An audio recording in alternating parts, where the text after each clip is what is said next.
बिस्मिल्लाहिर्रहमानिर्रहीम। दोस्तों, अरशद लोधी कम दियां गल्लां नाल हाज़िर खिदमत है। सलाम पेश करता है जनाब। की हाल जे? ठीक ठाक हो? खरीयत नाल हो?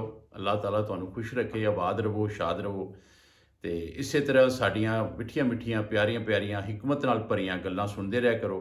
तो इंशाअल्लाह अगर जिहड़ा बंदा साड़ी गल सुनेगा तो मेरा दावा है, गारंटी है मेरी कि इंशाअल्लाह ताला वो खता नहीं खाएगा।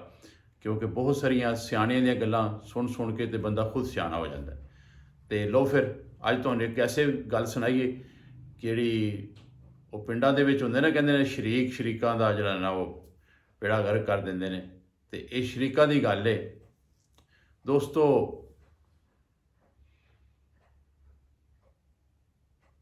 दो कज़न सन,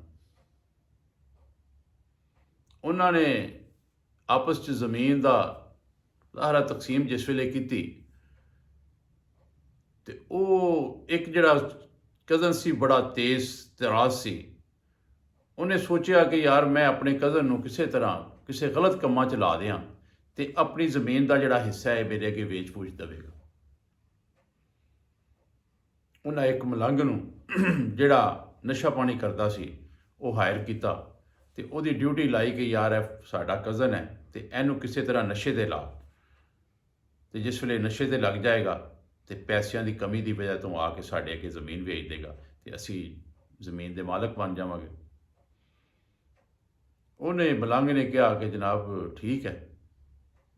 उन्हें मलंग को कुछ पैसे दिते तो मलंग ने वो कोई नशा पानी लैके अफीम वगैरह तो वो कोल चला गया। जाके सलाम पेश की कि जनाब सलाम अलैकुम चौधरी साहब, की हाल ने? खरीयत नाल हो? ठीक ठाक हो? माशाअल्लाह जनाब अली। तो वो जड़ा नशा सी जिन्हों अफीम कहते हैं वो थोड़ी जी लैके तो वो सामने खाधी।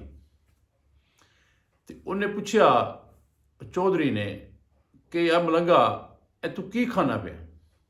उन्हें कहा चौधरी साहब ये मस्त मलंग करने वाली चीज़ है, यह खा लीए तो दुनिया के तमाम परेशानियों तो बंदा आज़ाद हो जाता है।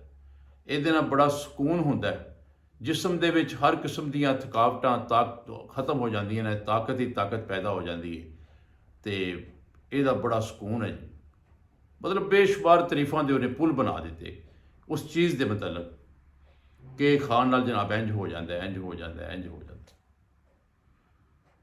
तो लो जनाब उन्हें कढ़ के, चूँकि उससे मिशन पर आया सी, उन्हें कढ़ के उन्हें कहा जनाब चौधरी साहब खाओ तो मैनू दसना कि तुहानू कितना सुकून होया, तुहाडे जिसम दे विच बाई बादी जिसम दियां दर्दां जो भी होएगा ये खत्म कर देगी। चौधरी साहब ने कहा ठीक है। उन्हें वो ली थोड़ी जी तो वो जनाब मलंग नूं तो शो किया कि मैं खा ली है, लेकिन उन्हें खाधी कोई ना तो सांभ लिया उस पीस में।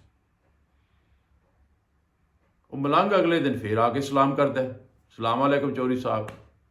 उन्हें कहा मलंगा किधर? उन्हें कहा चौधरी साहब वो मैं क्या चलिए चौधरी साहब को जाके तो जनाब पहले बैठिए गप शप लाइए। तो उन्हें फिर वो कढ़ के अफीम थोड़ी जी आप खाधी तो थोड़ी जी लैके चौधरी साहब ने दी कि लो चौधरी साहब खाओ, सुनाओ कल दी को मज़ा आया? चौधरी भी बड़ा तेज़ सी। उन्हें कहा यार क्या बात है, बड़ी अच्छी चीज़ है यार, बड़ा सुकून आया यार, नींद ही बड़ी प्यारी आई है, ये तो रात ख्वाब च हूरां नज़र आंदियां रही। उन्हें कहा चौधरी साहब तुसीं देखो तो सही नज़ारे, ये तो बड़ी अच्छी चीज़। उन्हें जनाब फिर उस तरह ही वो छुपा ली, शो किया कि मैं खा ली। कोई 20-22 दिन इस तरह जिसले वो निज़ाम चलता रहा तो एक दिन वो मलंग ने जनाबे ली छुट्टी की, नहीं आया। जिस वे नहीं आया तो चौधरी साहब को समझ तो आ गई सी कि यार एक शरीकों का चाल है तो वो मैनू नशे से लाना चाहते सन, तो मलंग ना हायर किया। तो वह गया, उन्हें जाके मलंग का डेरा खड़काया। उन्हें कहा मलंगा तू आया नहीं यार? उन्हें कहा यार चौधरी साहब मैं की करना आना सी। उन्हें कहा यार तू आंदा सा तो मैनू दिंदा सा थोड़ी जी दवाई जी, तो वो बड़ा सुकून होंदा सी यार, तो तू आया नहीं तो रात तो मैनू बड़ा तरोड़ होंदा रहा यार। उन्हें कहा अच्छा। उन्हें जनाब उठिया वो कढ़ी तो लिया के चौधरी साहब ने थोड़ी जी फिर दे। चौधरी साहब ने फिर उस तरह ही रखी तो जनाब चौधरी साहब वापस चले गए। अगले दिन वो मलंग फिर नहीं आता। मतलब ये तरीकाकार सी ना जी उन्होंने, ਉਹ ਫਿਰ ਚੌਧਰੀ ਸਾਹਿਬ ਉਹਦੇ ਕੋਲ ਚਲੇ ਗਏ। ਫਿਰ ਜਾ ਕੇ ਉਸ ਤਰ੍ਹਾਂ ਹੀ ਉਹਨੇ ਪੁੱਛਿਆ ਤੇ ਚੌਧਰੀ ਸਾਹਿਬ ਨੂੰ ਉਹਨੇ ਜਨਾਬ ਲਈ ਫਿਰ ਥੋੜ੍ਹੀ ਜਿਹੀ ਦੇ ਦਿੱਤੀ। ਉਹ 2-4 ਦਿਨ ਇਸੇ ਤਰ੍ਹਾਂ ਸਿਲਸਿਲਾ ਚੱਲਦਾ ਰਿਹਾ। ਉਹਨੇ ਨਹੀਂ ਆਉਣਾ ਤੇ ਚੌਧਰੀ ਸਾਹਿਬ ਨੇ ਉਹਦੇ ਕੋਲ ਚਲੇ ਜਾਣਾ। ਉਹ ਮਲੰਗ ਨੂੰ ਸਮਝ ਆ ਗਈ ਕਿ ਚੌਧਰੀ ਸਾਹਿਬ ਨੂੰ ਹੁਣ ਇਹਦੀ ਤਲਬ ਹੁੰਦੀ ਹੈ, ਤਰੋੜ ਹੁੰਦੀ ਹੈ ਤੇ ਇਹ ਮੇਰੇ ਕੋਲ ਚੱਲ ਕੇ ਆਉਂਦੇ ਨੇ। ਪਤਾ ਨਹੀਂ ਚੌਧਰੀ ਦਾ ਕੀ ਕੰਮ ਹੈ ਕਿ ਮੇਰੇ ਕੋਲ ਗਰੀਬ ਦੇ ਕੋਲ ਆਏ। ਤੇ ਜਿਸ ਵੇਲੇ 5-7 ਦਿਨ ਤੋਂ ਬਾਅਦ ਚੌਧਰੀ ਸਾਹਿਬ ਫਿਰ ਦੁਬਾਰਾ ਆਏ ਉਹਦੇ ਕੋਲ, ਮੁਸਲਸਲ ਜੋ ਆ ਰਹੇ ਸਨ। ਤੇ 5ਵੇਂ-7ਵੇਂ ਦਿਨ ਉਹ ਜਿਸ ਵੇਲੇ ਆਇਆ ਤੇ ਉਹ ਜਨਾਬ ਮਲੰਗ ਨੇ ਆਪਣੇ ਤੇਵਰ ਬਦਲੇ। ਉਹਨੇ ਕਿਹਾ ਚੌਧਰੀ ਸਾਹਿਬ ਮੈਂ ਕਿਹੜੀ ਕੋਈ ਦੁਕਾਨਦਾਰੀ ਬਣਾਈ ਇੱਥੇ, ਜਾਂ ਮੈਂ ਕੋਈ ਮੇਰੀਆਂ ਲੂਮਾਂ ਲੱਗੀਆਂ ਨੇ, ਕੋਈ ਮੈਂ ਫੈਕਟਰੀ ਦਾ ਮਾਲਕ ਹਾਂ, ਮੇਰੇ ਕੋਲ ਕਿੱਥੋਂ ਆਣੀ ਹੈ, ਗਰੀਬ ਆਦਮੀ ਆ। ਤੇ ਇਹ ਜਨਾਬ ਤੁਸੀਂ ਮੈਨੂੰ ਪੈਸੇ ਦਿਓ ਤੇ ਮੈਂ ਲਿਆਣਾ ਤੇ ਦੋਵੇਂ ਭਰਾ ਬਹਿ ਕੇ ਖਾਂਦੇ ਆ। ਮੇਰੇ ਕੋਲ ਤੇ ਖਤਮ ਹੋ ਗਈ, ਮੈਨੂੰ ਤਾਂ ਕਿਸੇ ਨੇ ਗਿਫਟ ਕੀਤਾ ਸੀ, ਉਹ ਖਤਮ ਹੋ ਗਈ ਤੇ ਮੇਰੇ ਕੋਲ ਤੇ ਨਹੀਂ ਹੈਗੀ ਹੁਣ। ਤੁਹਾਨੂੰ ਅਗਰ ਇਹਦੀ ਬੜੀ ਤਲਬ ਹੁੰਦੀ ਹੈ, ਤੁਹਾਨੂੰ ਇਹਦਾ ਮਜ਼ਾ ਹੈ ਤੇ ਤੁਸੀਂ ਪੈਸੇ ਦਿਓ ਤੇ ਮੈਂ ਲੈ ਆਣਾ। ਉਹ ਜਿਸ ਵੇਲੇ ਚੌਧਰੀ ਸਾਹਿਬ ਨੇ ਉਹ ਮਲੰਗ ਦੇ ਤੇਵਰ ਬਦਲਦੇ ਦੇਖੇ ਤੇ ਉਹਨੂੰ ਸਮਝ ਆ ਗਈ ਤੇ ਉਹਨੇ ਉਹ ਸਾਰੇ ਦੀ ਸਾਰੀ ਫੀਮ ਜਿਹੜੀ ਸੀ ਉਹ ਕੱਢੀ ਤੇ ਉਹਨੇ ਕੱਢ ਕੇ ਉਹ ਮਲੰਗ ਦੇ ਅੱਗੇ ਰੱਖੀ। ਉਹਨੇ ਕਿਹਾ ਮਲੰਗਾ ਇਹ ਵੇਖ, ਇਹ ਜਿੰਨੇ ਤੂੰ ਮੈਨੂੰ ਪੀਸ ਦਿੱਤੇ ਸਨ ਉਹ ਸਾਰੇ ਦੇ ਸਾਰੇ ਮੈਂ ਜਮ੍ਹਾਂ ਕਰੀ ਜਾ ਰਿਹਾ ਸੀ, ਮੈਂ ਖਾਂਦਾ ਕੋਈ ਨਹੀਂ ਹਾਂ। ਤੇ ਮੈਨੂੰ ਸਿਰਫ ਇੱਕ ਗੱਲ ਦੱਸ ਦੇ ਕਿ ਇਹ ਤੈਨੂੰ ਕਿਸ ਬੰਦੇ ਨੇ ਕਿਹਾ ਸੀ ਕਿ ਮੈਨੂੰ ਨਸ਼ੇ ਦੇ ਲਾ, ਤੇ ਤੂੰ ਮੈਨੂੰ ਇਹ ਦਿੰਦਾ ਰਿਹਾ ਤੇ ਮੈਂ ਇਹ ਤੈਨੂੰ ਸਾਰੀ ਫੀਮ ਵਾਪਸ ਕਰ ਦੇਣਾ, ਤੇਰਾ ਕੋਈ ਮਹੀਨਾ ਲੱਗ ਜਾਏਗਾ।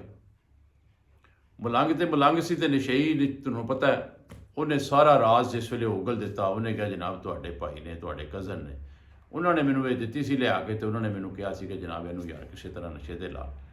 ਤੇ ਮੈਂ ਜਨਾਬ ਨਾ, ਉਹਨੇ ਕਿਹਾ ਯਾਰ ਮੈਂ ਪਾਗਲ ਨਹੀਂ ਹਾਂ, ਮੈਂ ਚੌਧਰੀ ਬੰਦਾ ਸਮਝਦਾਰ ਹਾਂ ਕਿ ਮੈਂ ਨਸ਼ੇ ਤੇ ਲੱਗ ਜਾਵਾਂ ਇੱਕ ਆਮ ਬੰਦੇ ਦੇ ਕਹਿਣ ਤੇ। ਇਹ ਫੜ ਤੂੰ ਖਾ ਪੀ, ਤੂੰ ਨਸ਼ੇ ਤੇ ਲੱਗਿਆ, ਮੇਰੇ ਕਿਸ ਕੰਮ ਹੈ। ਤੇ ਉਹਨੇ ਵਾਪਸ ਕੀਤੀ ਤੇ ਚਲਾ ਗਿਆ। ਤੇ ਦੋਸਤੋ ਗੱਲ ਕਰਨ ਦਾ ਮਕਸਦ ਇਹ ਹੈ ਕਿ ਅੱਜ ਕੱਲ੍ਹ ਲੋਕੀ ਕੋਸ਼ਿਸ਼ ਕਰਦੇ ਨੇ ਕਿ ਪੱਲਿਓਂ ਪੈਸੇ ਖਰਚ ਕਰਕੇ ਦੂਸਰਿਆਂ ਦੀਆਂ ਔਲਾਦਾਂ ਨੂੰ, ਦੂਸਰੇ ਦੇ ਭਰਾਵਾਂ ਨੂੰ ਨਸ਼ੇ ਤੇ ਲਾ ਦਈਏ। ਤੇ ਖੁਦਾਰਾ ਐਸੇ ਦੋਸਤਾਂ ਕੋਲੋਂ, ਐਸੇ ਲੋਕਾਂ ਕੋਲੋਂ ਦੂਰ ਰਿਹਾ ਕਰੋ ਜਿਹੜਾ ਤੁਹਾਨੂੰ ਇਸ ਕੰਮ ਦੇ ਪਿੱਛੇ ਲਾ ਦੇਣ, ਨਸ਼ੇ ਤੇ ਲਾ ਦੇਣ ਤੇ ਤੁਸੀਂ ਆਪਣੀ ਸਾਰੀ ਜਾਇਦਾਦ ਵੇਚ ਵੱਟ ਕੇ ਤੇ ਨਸ਼ਾ ਕਰਕੇ ਤੇ ਤਬਾਹੋ ਬਰਬਾਦ ਹੋ ਜਾਓ ਤੇ ਕਿਸੇ ਗਟਰ ਤੇ ਪੇ ਬਰੇ ਨਜ਼ਰ ਆਵੋ। ਤੇ ਅੱਲਾਹ ਤਾਲਾ ਤੁਹਾਨੂੰ ਸਾਰਿਆਂ ਨੂੰ ਆਪਣੇ ਹਿਫਜ਼ੋ ਈਮਾਨ 'ਚ ਰੱਖੇ।